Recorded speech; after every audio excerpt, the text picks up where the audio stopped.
Received a question from Urjahetu Das, who lives in Moscow and works as a yoga instructor. When we say yoga instructor, we generally understand that to mean a yoga exercise instructor. Krishna was and is a yoga instructor. The whole Bhagavad Gita is yoga instruction, but he doesn't teach anything about doing different exercises. But nowadays when we say yoga instructor, yoga is generally understood to mean various exercises. So this question is from Urjahetu, and here's the question. He says, please explain how to understand Srila Prabhupada when he speaks of mystic yoga as cheating in this era, and can and should I do Hatha Yoga or Astanga Yoga now for myself and for health, and teach it if it is allowed? How should it be taught so that not to cheat and not to go astray? Well, the kind of exercise yoga that's going on is not really Hatha. It's not traditional Hatha Yoga. Traditional Hatha Yoga begins with yama and niyama. That means, well, we're talking about Astanga Yoga. We're saying Astanga Yoga. What are the Ashtanga? Ashta means 8 and Anga means parts. So what are they? They are yama, niyama, asana, pranayama, pratyahara, dharana, dhyana, dharana, samadhi. These are the 8 parts.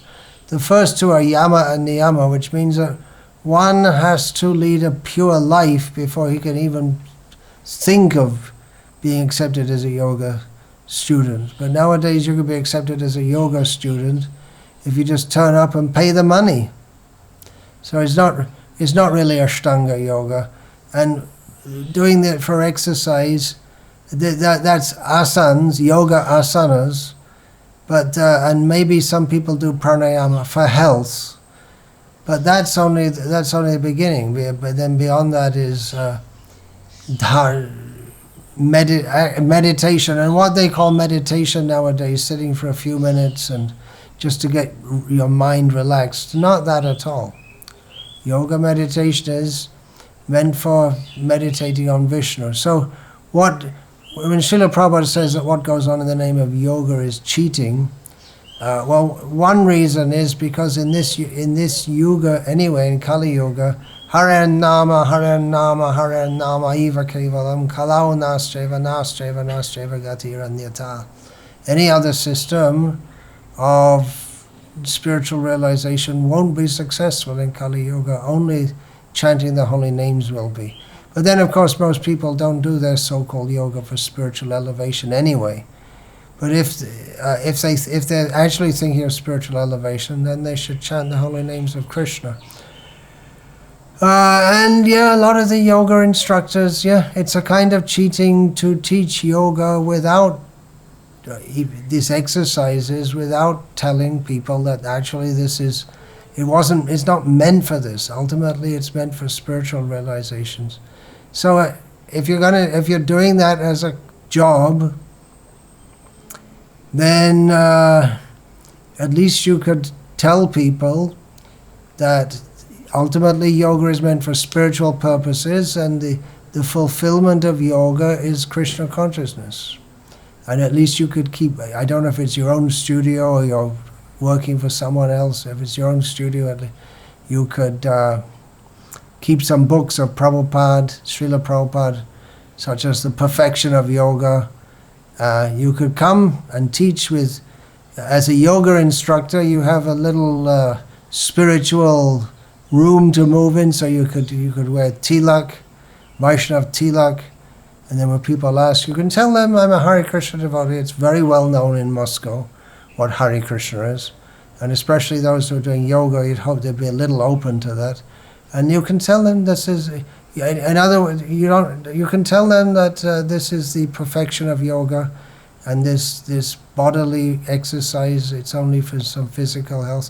You can do it for physical health, as long as you know that the body is meant for serving Krishna, not that you're doing yoga so you can have physical health to enjoy sense gratification in a better way. But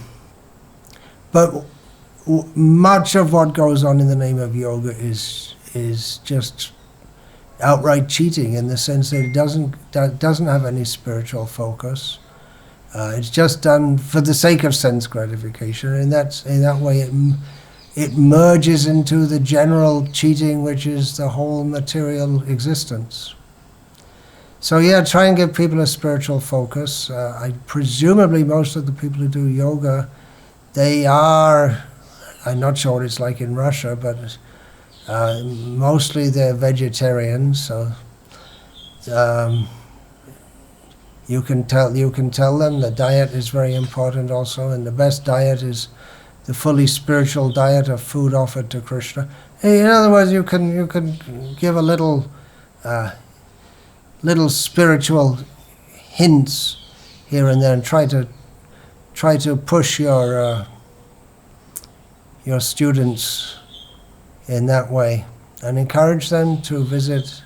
So if you want to come up spiritually and get into the real yoga, that there's the best yoga for this age, then you can visit the meetings of devotees who are doing chanting, and you can have kirtan. Actually, in yoga studios, people often like kirtan, but then you really have to give the philosophy also, because one thing you'll find that even yoga students who are inclined towards spiritual life, it's almost all the heavy overlay of Mayavad. So just to do kirtan without giving them philosophy for them it'll be some kind of quasi-spiritual entertainment. Of course, chanting the holy names is always beneficial, but it's a lot more beneficial if they can even have the opportunity to hear that real spiritual life is Bhakti Yoga, submission to the Supreme Personality of Godhead. Otherwise, they're all in this big illusion. I'm doing yoga, I'm doing this breathing, I'm becoming God. Nonsense. That's cheating. So, but don't become part of that cheating, but help people to come out of it. Hare Krishna. Vancha kalpa tarubhyascha kripa sindhubhya vichapatitanam pavanebhyo vaishnavebhyo namo namaha.